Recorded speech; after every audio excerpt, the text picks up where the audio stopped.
চলুন বন্ধুরা দেখে নেওয়া যাক আন্তর্জাতিক ক্রিকেটের 3টি ফরম্যাট মিলিয়ে টপ 10 ভারতীয় বোলারের তালিকায় কারা জায়গা করে নিয়েছে।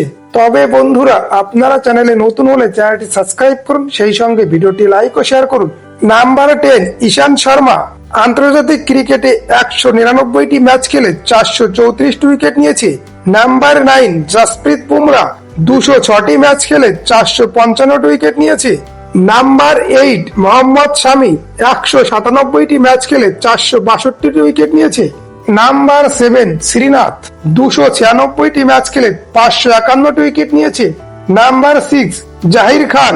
303টি ম্যাচ খেলে 597টি উইকেট নিয়েছে। নাম্বার 5 রবীন্দ্র জাদেজা। 361টি ম্যাচ খেলে 611টি উইকেট নিয়েছে। নাম্বার 4 কপিল দেব। 356টি ম্যাচ খেলে 687টি উইকেট নিয়েছে। নাম্বার 3 হরভজন সিং। 365টি ম্যাচ খেলে 707টি উইকেট নিয়েছে। নাম্বার 2 রবিচন্দ্র অশ্বিনী। 287টি ম্যাচ খেলে 765টি উইকেট নিয়েছে। এবং এই তালিকায় শীর্ষে রয়েছে অনিল কুম্বলে। 401টি ম্যাচ খেলে 953টি উইকেট নিয়েছে। টপ 10 এই তালিকায় এখন শুধুমাত্র দুজন ক্রিকেটার আন্তর্জাতিক ক্রিকেট খেলছে, রবীন্দ্র জাদেজা এবং জসপ্রীত বুমরা।